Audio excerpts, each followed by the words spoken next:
किस्म की प्रोसीडिंग्स चल रही हैं, जिन प्रोसीडिंग्स का कोई मुंह सिर पैर नहीं है। इमरान खान साहब आज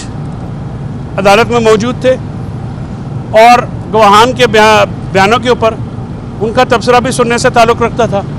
हर गवाह जो अगवा आए हैं शायद आज, दोनों ने एक लफ्ज़ भी एक दूसरे से अलहदा नहीं कहा। इसको हम अपनी इस्तिलाह में कहते हैं, कानूनी इस्तिलाह में ट्यूटरिंग, यानी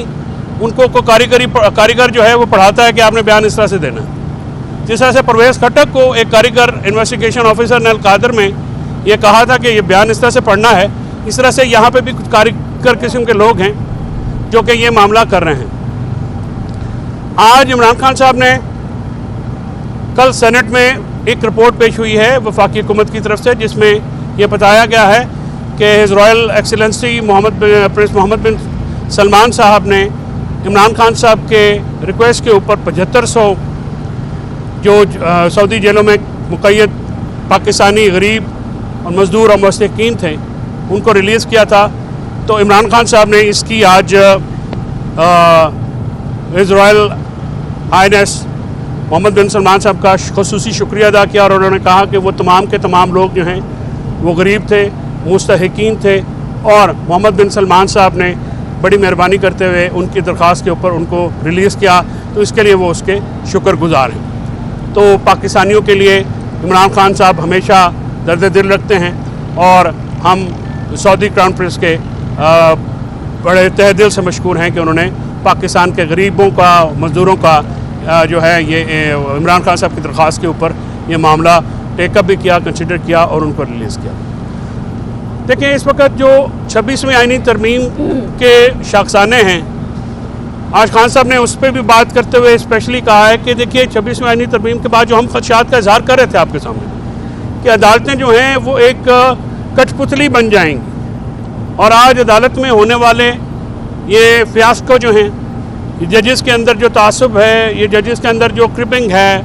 ये आपके सामने है। सुप्रीम कोर्ट ऑफ पाकिस्तान हमारा इंसाफ फराहम करने का सबसे बड़ा इदारा है। अगर उस इदारे के अंदर इस किस्म की तासुब की फ़िज़ा पाई जाएगी और कुछ जजेस को अंडरमाइन किया जाएगा और कुछ जजेस को खुला हाथ दिया जाएगा, तो ये पाकिस्तान के निज़ाम इंसाफ के लिए हरगिज़ बेनिफिशियल नहीं। हम चाहते हैं कि मुल्क में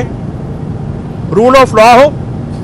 हम चाहते हैं कि मुल्क में आज़ाद अदलिया हो, आज़ाद मीडिया हो और कानून की हुक्मरानी कायम की जाए। और आजकल के दौर में आज़ाद इंटरनेट के बग़ैर लोगों की जो फंडामेंटल राइट है, चाहे वो तकरीर का हो, चाहे वो राय ज़नी का हो, सियासी इख्तिलाफ राय का इजहार हो या सियासी राय का इजहार हो, ये इंटरनेट के बग़ैर नामुकम्मल है। आप सब दोस्त जिस मुश्किल हालात में यहाँ पे काम करते हैं, टेक्नीशियन समेत हमारे रिपोर्टर्स जो हैं, जो इनसाइडर डायलॉग भी सारा दिन करते हैं, रिपोर्टिंग कवरेज करते हैं, उनको भी इंटरनेट तक एक्सेस में बड़ा प्रॉब्लम होता है आम शहरियों की तरह। हमारा $1.70 बिलियन का नुकसान हो चुका है आईटी इंडस्ट्री का और हम इंटरनेशनल वर्ल्ड में कम्पीट नहीं कर सकेंगे अगर ये पॉलिसी जारी रही। हम ये एक्सपेक्ट करते हैं जो बैनुल अक़वामी फोरम है ह्यूमन राइट्स के, क्योंकि हमारी जो ह्यूमन राइट वायलेशन की पटिशन्स हैं उनको काजी फाइज ईसा ने इस फॉर्म 47 की गवर्नमेंट को कवर फ्राहम करने के लिए और इलेक्शन के फ्रॉड को कवर फ्राहम करने के लिए उनको नहीं सुना। हमारी पिटीशन आज भी सुप्रीम कोर्ट में पेंडिंग पड़ी है, लाहौर में वेट फॉर ऑर्डर्स में पड़ी है 1.5 साल से। हम ये चाहते हैं कि ये पिटीशंस कॉन्स्टिट्यूशनल बेंच फ़ौरन सुने। इनको जो धचका है या जो इनका धड़का है मौजूदा हुकूमत का, वो ये है कि वो कहीं आज़ाद जुडिशरी, ह्यूमन राइट और टॉर्चर के मुतालिक जो मामलात हैं वो ना सुन लें। पाकिस्तान टॉर्चर के मुतालिक मुख्तलिफ बैनुल अक़वामी मुआहदों पर साइन कर चुका है और पाकिस्तान इन मुआहदों का पाबंद है, लेकिन सियासी कारकुनान पे तशद्दुद, सियासी कारकुनान को अगवा करना, सियासी कारकुनान के घर तोड़े जाने और सियासी कारकुनान के बीवी बच्चों को हरास करना ये मामूल बन गया है। हमारी ख़वातीन वर्कर्स को जिस तरह से हरास किया गया, ख़वातीन सहाफ़ियों को भी जो है दौरान एहतजाज जो है टारगेट किया गया। यहाँ मुल्क में सदाए एहतजाज बुलंद करना और सियासी इख्तिलाफ राय का इजहार करना दहशत गर्दी बना दिया गया। हम आज सलमान अकरम राजा साहब को ये इंस्ट्रक्शंस क्योंकि गई हुई हैं, तो ख़त जो है वो आज कल सुबह जो है वो कॉन्स्टिट्यूशनल बेंच को भेज दिए जाएंगे, जिसमें हम इन पटिशन्स को जो है वो लगाने का भी रिक्वेस्ट कर रहे हैं CJP को और कॉन्स्टिट्यूशनल बेंच के हेड को कि ये हमारी जो पटिशन्स हैं ये फिल फॉर सुनी जाएं। हम एक इंडिपेंडेंट जुडिशल कमीशन चाहते हैं जो कि 9 मई के वाक़यात, ये जो सारा मामला है जो पटिशन काजी फाइज ईसा ने जानबूझ के नहीं लगाई और उसको कवर फ्राम किया 9 मई के वाक़यात और उसके बाद 26 नवंबर के होने वाले वाक़यात के ऊपर एक पर्दा डालने की सोची समझी साजिश थी। उनका किरदार पाकिस्तान में की अदालती तारीख में एक घिनौना किरदार है। अदालतें आज शहरी आइनी हकूक़ की तहफ़्फ़ुज़ में बुरी तरह नाकाम नज़र आती हैं। हम चाहते हैं कि अदलिया अपना वो रोल अडॉप्ट करे जिसके ज़रिए वो बुनियादी आइनी हकूक़ का तहफ़्फ़ुज़ कर सकती है। आज खान साहब ने बुशरा बीबी के ऊपर सोशल मीडिया कैंपेन की सख्त मज़म्मत की है और उन्होंने ये कहा है कि ये अपोजिशन 6 साल से बुशरा बीबी के पीछे पड़ी हुई है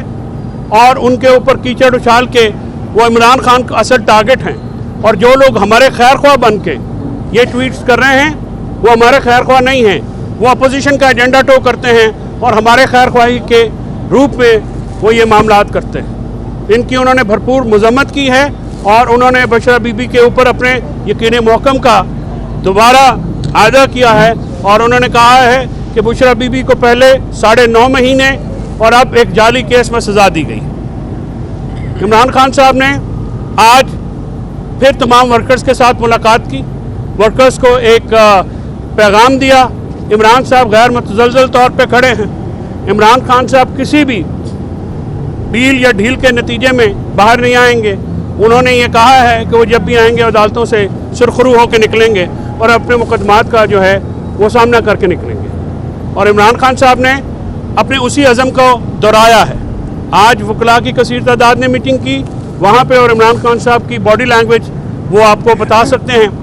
तो इमरान खान साहब उसी तरह दलेरी से खड़े हैं जिस तरह से वो हमेशा से खड़े रहते हैं। देखिए, और वुमेन विंग को की तरफ से आज ये इंस्ट्रक्शंस हैं कि वुमेन विंग पूरे पाकिस्तान में कमल शहज़ाद साहिबा जी को मौजूद थी, इनको कहा गया है कि वो जो ये अलकादर का जजमेंट है ख़ासकर बुशरा बीबी को जिस तरह से हमारी रवायतों के बरक्स टारगेट किया गया है, इसके ख़िलाफ़ मुज़ाहरे जो है मुनक़्क़द किए जाएंगे पूरे पाकिस्तान में और ख़वातीन जो हैं वो इन मुज़ाहरों को लीड करेंगी क्योंकि ये ख़वातीन को टारगेट किया जा रहा है इमरान खान साहब को प्रेशर में लाने और तकलीफ़ देने के लिए। मैडम, आप ज़ाहिर है पार्टी को रिप्रेजेंट कर रही हैं, फैसल साहब वकालत भी कर रहे हैं और यहाँ पर मामला भी देख रहे हैं। हम देख रहे हैं कि जो 9 मई का ये ट्रायल जो चल रहा है इसमें जो आपकी वकला की टीम है उनकी सीरियसनेस नज़र नहीं आ रही है। एक नंबर 2, जब भी ट्रायल इख्तिताम को पहुँचता है तो आपकी तरफ से गिले शिकवे आ जाते कि ये नहीं हुआ, वो नहीं हुआ, वो तकाज़े पूरे नहीं हुए। लेकिन जो आपकी लीगल टीम है, आज एक खातून वकील का वकालतनामा भी चैलेंज हुआ, तो क्या लीगल टीम जो है आपकी PTI की वो इन चीज़ों को नहीं देख रही है? देखिए डॉक्टर साहब, कंवल ने मुझे जिम्मेदारी दी है आपकी इजाज़त से। ये इंटरनल मैटर्स हैं, इनको लीगल कमेटी जो है वो देख लेगी और मैं समझता हूँ कि मामला जो है वो एड्रेस हो गया है वहाँ पे। और अगर कोई ऐसी बात आती है तो उसको हमारी लीगल टीम बहुत मेहनत कर रही है। हमारी लीगल टीम जो सलमान सफदर साहब हैं, सलमान राजा साहब हैं, उनकी जो टीम्स हैं, जो हमारे दूसरे वकला जो पेश हो रहे हैं सुप्रीम कोर्ट समेत, नीचे ILF की टीम्स जो हैं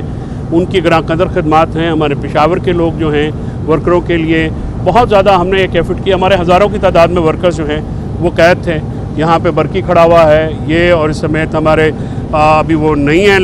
लेकिन मैं आमना का, सरदार मसरूफ़ का, मिर्ज़ा साहब का, या अपना जो ILF पिंडी वाले हमारे हैं, रिजवान हैं, या दूसरे दोस्त हैं, माज़ा चाहता हूँ बहुत लंबी लिस्ट हो जाती है। सारे जो हैं ये बड़ी, और लाहौर वाले जो हमारे लोग हैं वो बड़े मेहनत कर रहे हैं, पेशावर में लगे हुए हैं, सिंध में लगे हुए हैं, तहसील लेवल तक हमारे लोग जो आते हैं। और इसी वजह से जो है आप देखिए कि हमारे ILF की वजह से हमारे बहुत सारे दोस्त जो हैं वो बार एसोसिएशन का इलेक्शन जीते भी हैं, और आज जो है आपको बार में एक आज़ाद अदलिया के लिए आवाज़ उठती नज़र भी आई।